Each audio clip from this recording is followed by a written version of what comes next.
Hey kids, this is Ivan. How you doing? Well, last night we played session 6 of the Veil, so uncharacteristically, I'm going to have bookend impressions videos because I did an impressions video yesterday about session 5, and now today, while it's still fresh in my mind, I want to talk about session 6.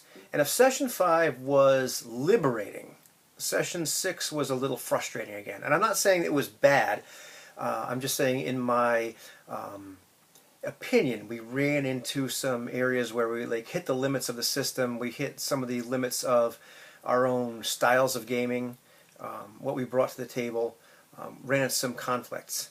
And I think it was good to push the system and push what we were doing and find out where it might fall apart or where we might, run into some kind of problems. Fictionally, I'm happy with the way it turned out. I'm really excited to turn over the mantle of the MC over to Anthony, to Runeslinger, and see what he does. And I'm excited to play my character again because I really enjoyed playing Tess.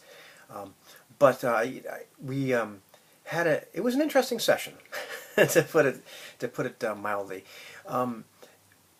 We started out in a pretty bleak place for the characters, as we know that Cadmus is dying. We know that Yorn is very frustrated trying to get Cadmus to stop being so dark, maybe to convert to his religion, to find some sort of enlightenment. So there were the conflicts going on. The characters were bonding, but there was also a lot of conflict going on in the fiction. So that was really, really cool. And once again, the two players, Samuel G. and Anthony, brought a lot of really great role play. Really kind of tore open the subject matter wide, and there was a lot of times I could just sit back and watch them have dialogues. I threw little bits and pieces in every once in a while to keep things going. So anyhow, you have to watch the session for yourself to find out how cool it was. But I want to talk about where I saw some frustration, and I feel bad because I don't want to put words into Samuel G's mouth, but I just can kind of see some of his reactions, and I should have stopped the game there and talked about it. But I noticed a couple times where it just seemed like it was frustrating for him. The first time was he did a move where he was trying to get some information to probe what the location of this group, this anonymous group, and what he rolled was a weak hit, and on a weak hit, I think it was actually piercing the veil, if I remember correctly. It doesn't really matter what the move was. He rolled a weak hit, which meant that I gave him an impression rather than giving him an actual answer. So I gave an impression, and the impression was simply that the anonymous group is most likely in the vicinity of this particular warehouse area. It was true. But I could see that was kind of frustrating for him. At least I'm guessing it was a little frustrating for him. It wasn't enough of an answer. And, I've been watching Samuel G's session on ways to play, or series rather, on ways to play, which looks to be a great series he's putting together. But his first video after the introduction was about always say yes. And I feel as though perhaps part of what happened last night kind of butted heads with his particular gaming philosophy, where it's just the always say yes type thing. And I'm not saying that's wrong or not, I could see there was a little frustration there. The second part where I think there was more frustration crept in, and apart from the fact that Anthony rolled really, really well, and so he was, it was the reverse of last session where Samuel G rolled really, really well. Runeslinger rolled well, so he was getting a lot more information and stuff than normal, than Samuel G was. The session before, it was kind of the reverse. But there was a moment where Samuel G really kind of pushed the limits of the fiction and of the system and of the social contract, if you will, and what was supposed to happen. What do I mean by that? He gets in this situation where he's face to face with the Veil, and he wants to make a deal. He's trying to make some penance because that's a mechanical thing that's happening in the game at this point, and he wants to do a sacrifice. He wants to stop his friend Cadmus from dying, and instead offer himself to the Veil as an acceptable substitute. And he rolled really, really well on his sway move, because we decided, okay, well, he's going to sway the Veil. The Veil is a character. It's not really, it's this amorphous, nebulous character. It was this moment where several things were kind of butting heads. The first was that the Veil is really also the primary enemy in this particular fiction, at least the one that we've created. And So here he's in this position of getting exactly what he wants from the Veil. He's rolled really well. He's also rolling at a +3, which I'll get to. So I'm faced with this idea that, okay, well, this adversary is really going to be asked to do something that's very, very antithetical to its agenda. Radically antithetical. In fact, from a fictional standpoint, it made no sense. It just made sense from a mechanical standpoint at that particular moment. But I decided, well, I'm not going to let that sway me. I'm going to say, like, what can I do here? The second, more important thing was that the playbook of the dying specifies that they're going to die. In fact, we had also agreed, because we're doing 9 sessions, that Cadmus dies this session. No ifs, ands, or buts. It's all over. But Samuel G's die result tells me that he gets exactly what he wants. Now, how do I do that? And he gave me the complication, because he had to choose one, of that, the Veil was going to require something of him right now. And I had to, what I should have done was stopped the session right there and said, hey, this is really interesting, guys. What do you think? And had a discussion. We had a discussion kind of after I decided what I was going to do. If I was able to rewind, I would have done it differently and stopped and say, let's have this out of character discussion right now, procedurally. This is a conundrum. I think we've hit the limits of what the game can do here. But instead, I plowed on a little bit. What I managed to give him was what the Veil thought of as death. The idea that the Veil couldn't reverse this process. I decided to go down the fictional path of it. It was too late. The Veil couldn't give him exactly what he wanted. What it could do is not accept Cadmus into its godhead, so to speak. Take the digital copy that he was going to become. Let it be free. And instead, it's starting to do something to Yorn in order to perhaps take it in Cadmus's place. That's the best I could do, and I could see that was also frustrating for Samuel G at that particular point, and I believe that was just a part where what the system was telling him he could do was butting heads with.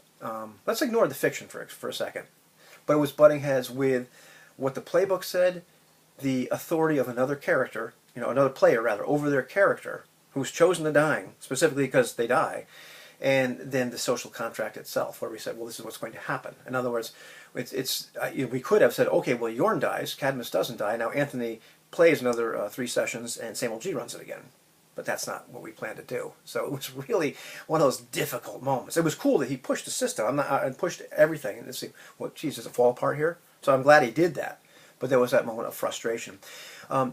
There's also this part I've talked about before, with like Powered by the Apocalypse games, where the probabilities are so high that you're going to succeed, especially when you get something like a +3 to a particular state, that it's almost as if you cannot fail. And so, in a very real sense, the game tells you that you're going to get what you want as a player. It literally is always saying yes to you, and that's not always a bad thing, but it can be very problematic in certain situations, and that's where I found all of a sudden this is really problematic.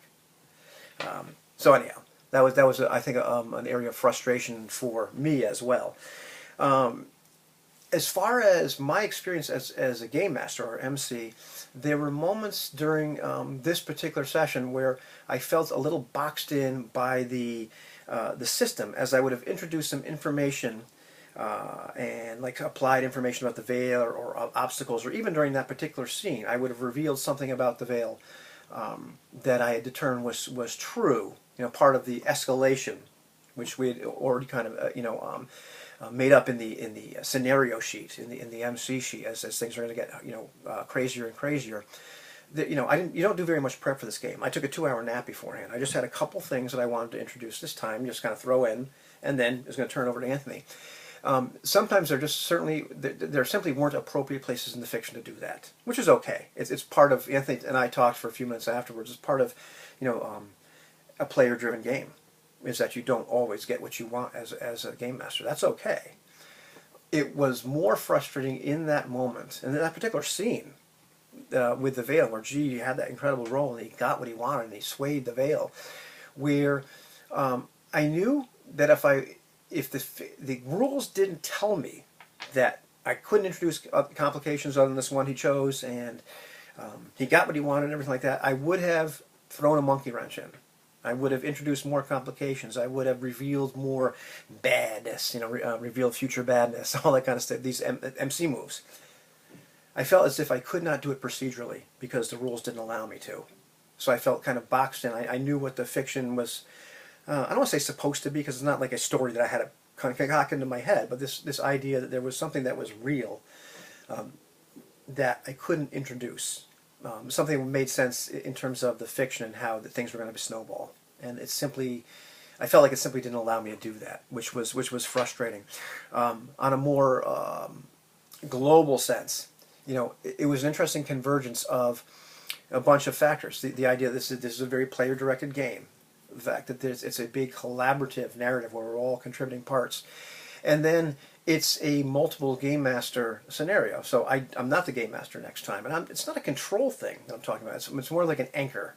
Having something that connects you as a game master or MC to what is objectively true. Something. Not all the little details, but something.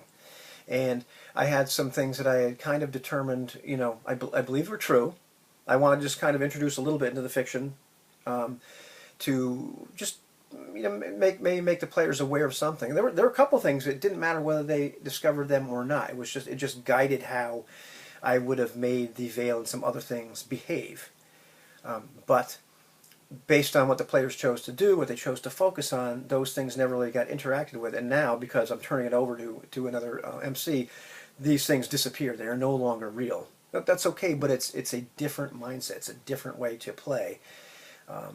And it can feel a little disconcerting as a game master to all of a sudden realize that some of the things that with a minor preparation that I did, just a couple ideas, as like, okay, here's, I think, what's really going on. I think what's really going on with the Veil is now not really going on.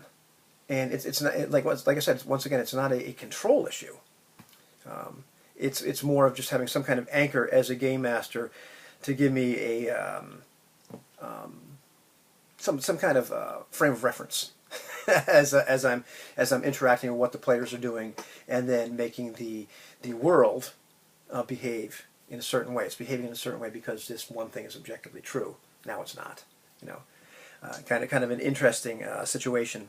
But as Anthony said, as long as at the end of the day the fiction remains relatively intact when you view it from the outside or from the PC eye view at any given point in time, that's all that really matters in this type of game. Which I agree with. That makes sense. But it was one of those things where I ran into a conflict with how I normally operate as a game master, what I use for a frame of reference or an anchor, and how this sort of gameplay comes about. So it was interesting. At the end of the day, it was a good session, but I noticed that we had some moments of frustration or moments where things we had to reconsider our approach. Or at least I had to reconsider my approach. Am I getting frustrated for no reason, so to speak, or what's holding me back from really experiencing this type of gameplay? So it was cool. I'm looking forward to what Anthony does next. So I'm not saying it was a bad session. It was just a session at times which could be a little frustrating. I'd like to hear the other guys' impressions on this as well. But it was cool, and I look forward to see what happens now that Cadmus has died. Or has he?